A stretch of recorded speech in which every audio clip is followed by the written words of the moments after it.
বিস্ময়কর ঘটনাটি সম্পূর্ণ খন্দকের যুদ্ধের সময় হযরত জাবের রাদিয়াল্লাহু তাআলা আনহুর দুই ছেলে কেন মারা গেল এবং কিভাবে আল্লাহর রহমতে তারা জীবিত হয়ে গেল, এই সব কিছু আছে এই ভিডিওতে।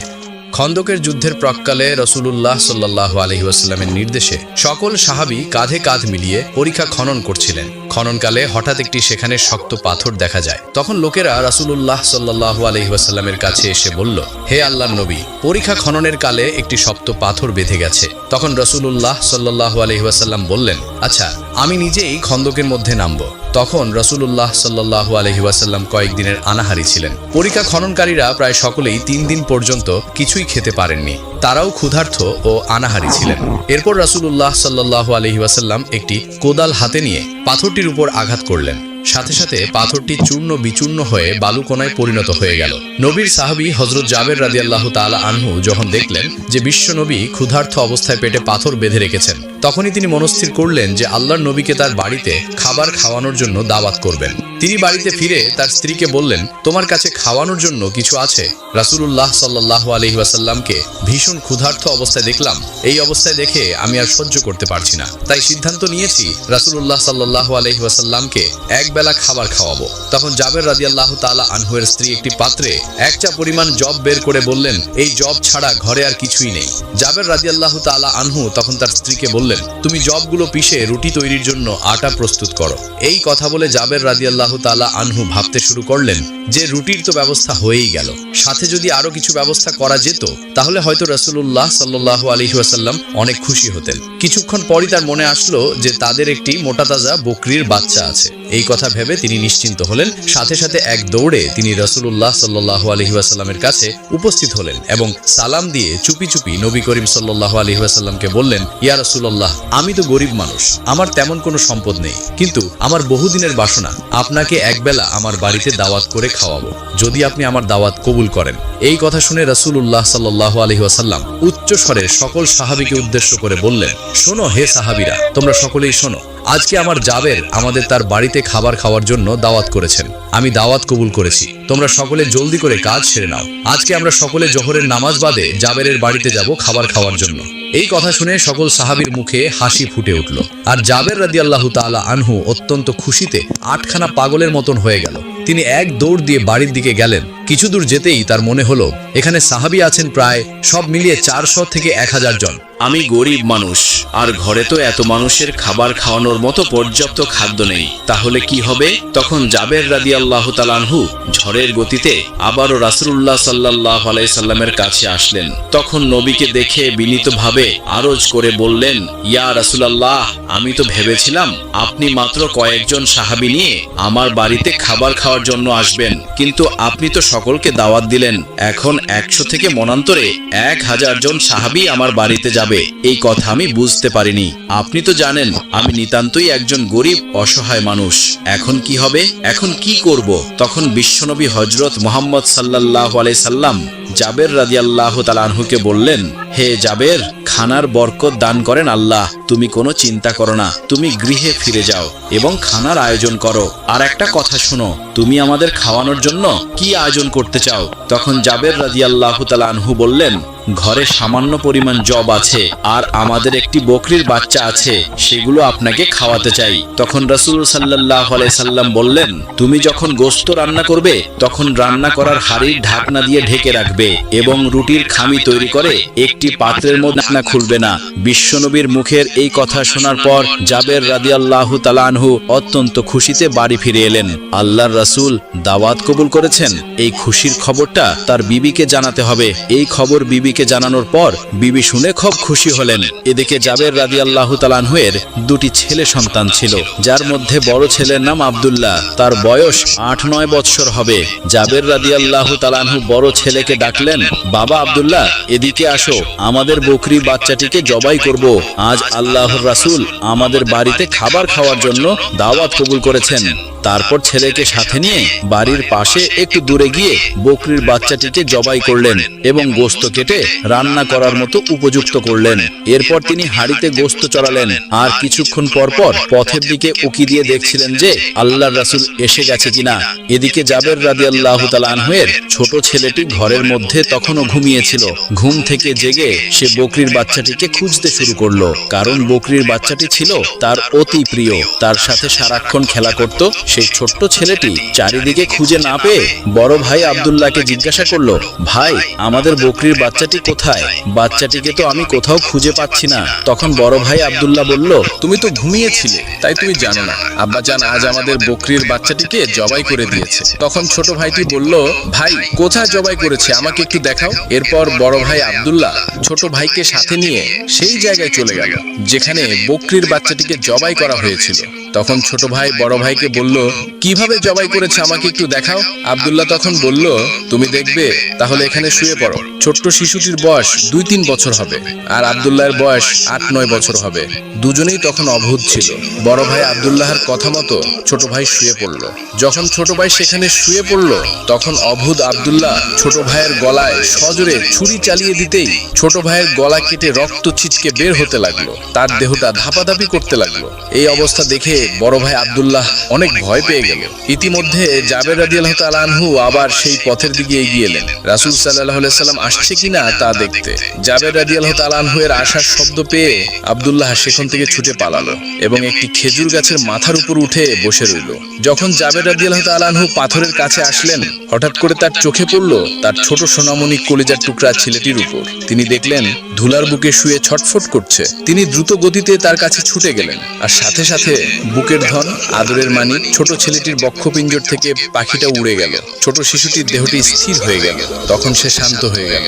জাবের রাদিয়াল্লাহু তাআলা আনহু আর বুঝতে বাকি রইল না কিভাবে এই ঘটনা ঘটলো। তখন জাবের রাদিয়াল্লাহু তাআলা আনহু আদরের মানিক ছোট শিশুকে বুকে ঝরিয়ে ধরে কান্নায় ভেঙে পড়লেন। আবার নিজেই নিজের মনকে বোঝালেন। তারপর শিশু ছেলেটিকে নিয়ে বিবিকে ডাকতে ডাকতে বাড়ির ভেতরে এলেন। রান্নাঘর থেকে বিবি বেরিয়ে এলেন। তিনি জিজ্ঞাসা করলেন, কি হয়েছে, চিৎকার করছো কেন? তখন কান্না জড়িত কণ্ঠে বললেন, বিবি গো, আমাদের আদরের ধন, বুকের মানিক আর নেই। আমাদের ছেড়ে সে চিরজীবনের জন্য চলে গেছে বিবি। এই কথা শুনে বিবি বললেন, না, এ হতে পারে না। আমি এটা বিশ্বাস করতে পারি না। আমার বুকের প্রিয় ধন আমাদের ছেড়ে চলে যেতে পারে না। জাবের রাদিয়াল্লাহু তাআলা আনহু বিবিকে তখন বোঝালেন, বিবি গো, কেন না, সবুর করো, ধৈর্য ধরো, একটুও কাঁদবে না। আজ রাসূলুল্লাহ সাল্লাল্লাহু আলাইহি ওয়াসাল্লাম আমাদের বাড়িতে আসবেন। তিনি এসে যদি আমাদের কান্না ভরা চেহারা দেখেন, তখন তিনি কারণ জানতে চাইবেন। কি জবাব দেব আমরা? তুমি একটুও কাঁদবে না। বিবিকে সান্ত্বনা দিয়ে ছেলেটিকে নিয়ে রান্নাঘরের পিছনে শুয়ে রেখে দিলেন। একটি কম্বল দিয়ে গায়ের উপর ঢেকে দেওয়া হলো। এরপর বড় ছেলে আব্দুল্লাহকে খুঁজতে জাবের রাদিয়াল্লাহু তাআলা আনহু আবার পথের দিকে এগিয়ে এলেন। তিনি আব্দুল্লাহকে ডাকতে থাকলেন। আব্দুল্লাহ তখনও খেজুর গাছের মাথার উপর বসে আছে। ছোট ভাই মারা যাওয়ার কারণে সে ভয় পেয়েছে। সে ভাবছে, এখন যদি তার বাবা তাকে ধরতে পারে তবে তাকে আর জীবিত রাখবে না। এই ভয়ে সে কোনো সাড়া শব্দ করছে না। চুপটি করে খেজুর গাছের মাথায় বসে রইল। জাবের রাদিয়াল্লাহু তাআলা আনহু আব্দুল্লাহকে না পেয়ে পথের দিকে উকি দিয়ে আবার বাড়ির দিকে ফিরে যেতে লাগলেন। আব্দুল্লাহর বাবা একটু দূরে যেতেই তখন আব্দুল্লাহ ভাবলো, এখানে থাকা নিরাপদ হবে না। যে কোনো মুহূর্তে আব্বা দেখে ফেলতে পারে, আর যদি একবার দেখে ফেলে তাহলে আর রক্ষা নেই। খেজুর গাছ থেকে নেমে অনেক দূরে পালিয়ে যাওয়ার জন্য যখনই আব্দুল্লাহ খেজুর গাছ থেকে নামতে শুরু করলো, কিছুটা নামতেই পা ফুসকে টুপ করে মাটিতে পড়ে গেল এবং প্রচন্ড আঘাত পেল। জাবের রাদিয়াল্লাহু তাআলা আনহু কি যেন একটি পড়ার শব্দ শুনে পিছনের দিকে ফিরে দেখতে গেলেন। তখন খেজুর গাছের নিচে আব্দুল্লাহ পড়ে ছটফট করছে। তখনই দৌড়ে বড় ছেলে আব্দুল্লাহর কাছে এলেন এবং বুকের মধ্যে জড়িয়ে ধরলেন। ততক্ষণে খেজুর গাছ থেকে পড়ার আঘাত সইতে না পেরে আব্দুল্লাহর প্রাণ পাছিটা পিঞ্জিরা ছেড়ে উড়ে চলে গেল। জাবের রাদিয়াল্লাহু তাআলা আনহুর এর কি কান্না! মাত্র কয়েক মুহূর্তের ব্যবধানে অতি আদরের দুইটি বুকের মানিক, তারা দুজনেই মারা গেল। এই দুঃখ, এই কষ্ট সহ্য করা যে কি কঠিন ব্যাপার, কত যে হৃদয় বিদারক ঘটনা, তা বলে বুঝাতে পারবো না। বড় ছেলে আব্দুল্লাহকে কোলে করে কাঁদতে কাঁদতে চিৎকার করে আবার বিবিকে ডাকলেন, বিবি গো, তুমি কোথায়? বিবির তখন বুকের মধ্যে বড় কষ্ট। পাথর চাপা দিয়ে রুটি তৈরি করার জন্য আটার খামি তৈরি করছিল। স্বামীর ডাকে চমকে উঠলেন, তাড়াহুড়া করে রান্নাঘর থেকে বের হয়ে আসলেন। এসে দেখলেন স্বামী তার বড় পুত্র আব্দুল্লাহর নিথর দেহটি বুকের মধ্যে জড়িয়ে ধরে কান্না করছে। এই দৃশ্য দেখে নিজেকে আর ধরে রাখতে পারলেন না, চিৎকার করে বলতে লাগলেন, এ হতে পারে না, আমি বিশ্বাস করতে পারছি না। আজ আল্লাহর রাসূল আমাদের বাড়িতে দাওয়াত কবুল করেছেন, আর আজই আমাদের বুকের মানিক জোড়া এইভাবে আমাদেরকে ফাঁকি দিয়ে চলে যাবে, আমি এটা মানতে পারছি না। তখন জাবের রাদিয়াল্লাহু তাআলা আনহু কিছুটা শান্ত সুরে বিবিকে বললেন, বিবি গো, তুমি এত কান্নাকাটি করো না, ঘটনাটি বুঝতে পারছো না? আমার মন বলছে আমাদের কঠিন পরীক্ষা চলছে, এই পরীক্ষায় আমাদের ফেল করলে হবে না, আমাদের পাশ করতেই হবে। তুমি ধৈর্য ধরো, কান্না করো না, শান্ত হও, ঘরে যাও, খাবার তৈরি করো। এখনই আল্লাহর রাসূল আমাদের বাড়িতে আসবেন। তিনি যদি এসে দেখে তুমি আমি দুজনেই কান্না করছি, তাহলে কিছুতেই তিনি আমাদের বাড়ির খাবার খাবেন না। আমরা তো রাসূলকে আমাদের প্রাণের চেয়েও বেশি ভালোবাসি, এমনকি আমাদের সন্তানের চেয়েও বেশি ভালোবাসি। আমরা কষ্ট পাই তাতে কোনো দুঃখ নেই, কিন্তু আমাদের রাসূলের মনে আমরা কোনো কষ্ট দিতে পারি না, আর পারবও না। এই কথা বলে বড় ছেলে আব্দুল্লাহকে নিয়ে রান্নাঘরের পিছনে ছোট ছেলের পাশে শুয়ে একটি কম্বল দিয়ে ঢেকে দিলেন। বাড়ির মধ্যে প্রবেশ করতেই পথের দিকে লক্ষ্য করে দেখলেন আল্লাহর রাসূল উটের পিঠে সওয়ার করে তার বাড়ির দিকে আসছেন। পিছনে সাহাবীদের লম্বা লাইন দেখা গেল। তিনি দৌড়ে পথের দিকে গেলেন, রাসূল সাল্লাল্লাহু আলাইহি ওয়াসাল্লামকে ডেকে বললেন, আহলান সাহলান ইয়া রাসূলুল্লাহ, এই বলে স্বাগত জানালেন। এরপর বাড়ির ভিতরে নিয়ে আসলেন। বিবিকে ডেকে বললেন, আল্লাহর রাসূল আমাদের বাড়িতে আগমন করেছে, তাড়াতাড়ি খাবার পরিবেশনের ব্যবস্থা করো। তখন তার স্ত্রী আটার খামিগুলি রাসূল সাল্লাল্লাহু আলাইহি ওয়াসাল্লামের সামনে দিলেন। তিনি তাতে সামান্য একটি লালা মিশিয়ে বরকতের জন্য দোয়া করলেন। এরপর গোস্তের পাতিলের কাছে গিয়ে তাতেও সামান্য একটু লালা মিশিয়ে বরকতের জন্য দোয়া করে দিলেন। এরপর বললেন, তুমি চুলার উপর থেকে এই পাতিলটি না নামিয়ে তুমি তা থেকে তরকারি নিয়ে পরিবেশন করো। এরপর রাসূলুল্লাহ সাল্লাল্লাহু আলাইহি ওয়াসাল্লামকে ঘরের মধ্যে বসার ব্যবস্থা করলেন, দস্তরখানা বিছিয়ে দিলেন, সাথে কিছু সংখ্যক সাহাবীকেও বসালেন, আর সকল সাহাবীকে বাড়ির আঙিনায় বসতে দিলেন। এরপর জাবির রাদিয়াল্লাহু তাআলা আনহু বিশ্বনবীকে ঘরের মধ্যে যাওয়ার জন্য অনুরোধ করলেন। আল্লাহর রাসূল যখন ঘরের মধ্যে এক পা প্রবেশ করিয়েছেন আর আরেক পা বাহিরে, ঠিক ওই সময় আল্লাহর হুকুমে ফেরেশতা হযরত জিবরাইল আলাইহিস সালাম সেখানে আগমন করলেন। তিনি রাসূল সাল্লাল্লাহু আলাইহি ওয়াসাল্লামকে সালাম দিয়ে বললেন, হে আল্লাহর রাসূল, আপনার জন্য আল্লাহর পক্ষ থেকে সংবাদ নিয়ে এসেছি। আপনি যে আজ জাবেরের বাড়ির খাবার খাবেন, আল্লাহ পাক আপনাকে বলেছেন আপনি যেন জাবেরের দুই সন্তানকে নিয়ে একসাথে বসে খাবার গ্রহণ করেন। তাদের দুই ভাইকে বুকে জড়িয়ে ধরে ঘরের ভিতরে আসলেন, দুই সন্তানকে নিয়ে একসাথে বসে খাবার গ্রহণ করেন। এই কথা বলে হযরত জিবরাইল আলাইহিস সালাম অদৃশ্য হয়ে গেলেন। তারপর রাসূলুল্লাহ সাল্লাল্লাহু আলাইহি ওয়াসাল্লাম ঘরের মধ্যে প্রবেশ করার পর পা আবার বাহিরের দিকে নিয়ে আসলেন এবং জাবের রাদিয়াল্লাহু তাআলা আনহুকে বললেন, জাবের, তোমার তো দুটি ছেলে সন্তান আছে, তারা কই? তুমি তাদের ডাকো, আমরা একসাথে বসে খাবার খাবো। জাবের রাদিয়াল্লাহু তাআলা আনহু তখন বললেন, ইয়া রাসূলুল্লাহ, ওরা তো ছোট মানুষ, হয়তো কোথাও আছে, আপনি সকলকে নিয়ে খেয়ে নিন, ওরা পরে খাবে। রাসূল সাল্লাল্লাহু আলাইহি ওয়াসাল্লাম তখন বললেন, না, তুমি তাদেরকে এখনই ডাকো। জাবের রাদিয়াল্লাহু তাআলা আনহু তখন বললেন, ওরা পরে খাবে, আপনারা শুরু করুন। রাসূল সাল্লাল্লাহু আলাইহি ওয়াসাল্লাম এবার একটু কঠোর ভাবে বললেন, জাবের, তুমি বুঝতে পারছো না, তোমার ছেলেদের নিয়ে একসাথে খাবার খাই, এটা আমার ইচ্ছা না, এটা আল্লাহর ইচ্ছা। তুমি আর দেরি করো না, তাড়াতাড়ি ছেলেদের নিয়ে আসো আমার কাছে। তখন হযরত জাবের রাদিয়াল্লাহু তাআলা আনহু একটু চুপ করে রইলেন। এবার রাসূলুল্লাহ সাল্লাল্লাহু আলাইহি ওয়াসাল্লামের কানে ভেসে আসলো ঘরের ভিতর থেকে কে যেন অল্প শব্দ করে কান্না করছে। তখন রাসূলুল্লাহ সাল্লাল্লাহু আলাইহি ওয়াসাল্লাম বললেন, হে জাবের, ঘরের ভিতরে কান্না করছে কে? জাবের রাদিয়াল্লাহু তাআলা আনহু তখন বললেন, হুজুর, আমার সাথে আসুন, আপনার সকল প্রশ্নের উত্তর পেয়ে যাবেন। এই কথা বলে রাসূলুল্লাহ সাল্লাল্লাহু আলাইহি ওয়াসাল্লামকে সাথে নিয়ে জাবের রাদিয়াল্লাহু তাআলা আনহু রান্নাঘরের পেছনের দিকে গেলেন। কম্বল দিয়ে ঢাকা দেহ দুটি দেখিয়ে বললেন, এই তো আমার মানিক, এই তো আমার হৃদয়ের টুকরা, এখানে শুয়ে আছে। ওরা আমাদের ছেড়ে চলে চলে গেছে, আর জীবিত নেই। এই কথা শুনে রাসূলুল্লাহ সাল্লাল্লাহু আলাইহি ওয়াসাল্লাম নিস্তব্ধ হয়ে গেলেন, কিছুক্ষণ নির্বাক হয়ে রইলেন। অতঃপর জাবের রাদিয়াল্লাহু তাআলা আনহুকে বললেন, ওরে জাবের, তুমি এত নিষ্ঠুর বাবা, আমি আগে জানতাম না। তোমার কলিজার টুকরারা তোমাদের ছেড়ে চলে গেছে, তা সত্ত্বেও আমাকে খাওয়ানোর জন্য পাগল হয়ে গেছো, এমনকি আমাকে বুঝতেও দিচ্ছ না। তোমাদের বুকে দুঃখের পাহাড় বয়ে যাচ্ছে, তোমরা আমাকে এত ভালোবাসো। তখন রাসূল সাল্লাল্লাহু আলাইহি ওয়াসাল্লাম মাটির উপর বসে পড়লেন এবং দুই ছেলের বুকের উপরে দুহাত রেখে বললেন, হে জাবেরের ছেলেরা, আমি আল্লাহর রাসূল তোমাদেরকে ডাকছি, তোমরা উঠে বসো আমার সাথে খাবার খাওয়ার জন্য। রাসূলের ডাক দিতে বিলম্ব হলো না, কিন্তু সেই ডাক শুনতে আল্লাহর মোটেও বিলম্ব হলো না। সাথে সাথে কবুল হয়ে গেল আল্লাহর হুকুমে। ছেলেদের প্রাণ পাখি আবারও ফিরে আসলো তাদের বক্ষ পিঞ্জরে। জীবিত হলো দুই ভাই। এবার রাসূল সাল্লাল্লাহু আলাইহি ওয়াসাল্লাম তাদের দুই ভাইকে বুকে জড়িয়ে ধরে ঘরের ভিতরে আসলেন এবং খাবার খেতে বসলেন। তখন নবীজি সমস্ত সাহাবীকে উদ্দেশ্য করে বললেন, হে সাহাবীরা, তোমরা সকলে শোনো, আজকে তোমরা যত খুশি রুটি খাও, যত খুশি গোশত খাও, কিন্তু হাড়গুলো চাবাবে না এবং চুষে চুষে খাবে। তখন রাসূল সাল্লাল্লাহু আলাইহি ওয়াসাল্লাম হযরত জাবের রাদিয়াল্লাহু তাআলা আনহুকে বললেন, হে জাবের, তুমি সকলকে খাবার প্রস্তুত করে দাও। তখন জাবের রাদিয়াল্লাহু তাআলা আনহু খাবারের পাতিল থেকে ঢাকনা সরিয়ে হাড় ঢুকিয়ে তার মধ্য থেকে গোশত এবং রুটি সবাইকে দিতে থাকলেন। এরপর সকলে পেট ভরে খাওয়ার পর বিশ্বনবী হযরত জাবেরকে বললেন, হে জাবের, এবার তুমি রুটি এবং গোশতের ঢাকনা খোলো। হযরত জাবের রাদিয়াল্লাহু তাআলা আনহু রুটি এবং গোশতের ঢাকনা খুলতেই দেখলেন পূর্বের ন্যায় সমস্ত গোশতগুলো ডেকের মধ্যে বিদ্যমান রয়েছে, এক টুকরো গোশত কমই নেই এবং রুটিগুলো পূর্বের ন্যায় যা ছিল তাই রয়েছে। হযরত জাবের রাদিয়াল্লাহু তাআলা আনহু এই দৃশ্য দেখে অত্যন্ত অবাক হয়ে গেলেন। এরপর বিশ্বনবী হযরত জাবের রাদিয়াল্লাহু তাআলা আনহুকে বললেন, হে জাবের, তুমি গোশত খাওয়ার সমস্ত হাড়গুলো আমার সামনে নিয়ে আসো। হযরত জাবের রাদিয়াল্লাহু তাআলা আনহু হাড়গুলো বিশ্বনবীর সামনে এনে উপস্থিত করলেন। এরপর হাড়গুলোকে সামনে রেখে নবীজি আল্লাহর দরবারে দোয়া করলেন। সাথে সাথে জাবের রাদিয়াল্লাহু তাআলা আনহু এর ছোট ছেলেটির সেই বকরিটি হাড়গুলোর মধ্য থেকে বের হয়ে এক দৌড় দিল। সুবহানাল্লাহ। এই ছিল সাহাবায়ে কেরামদের নবীর প্রতি ভালোবাসা।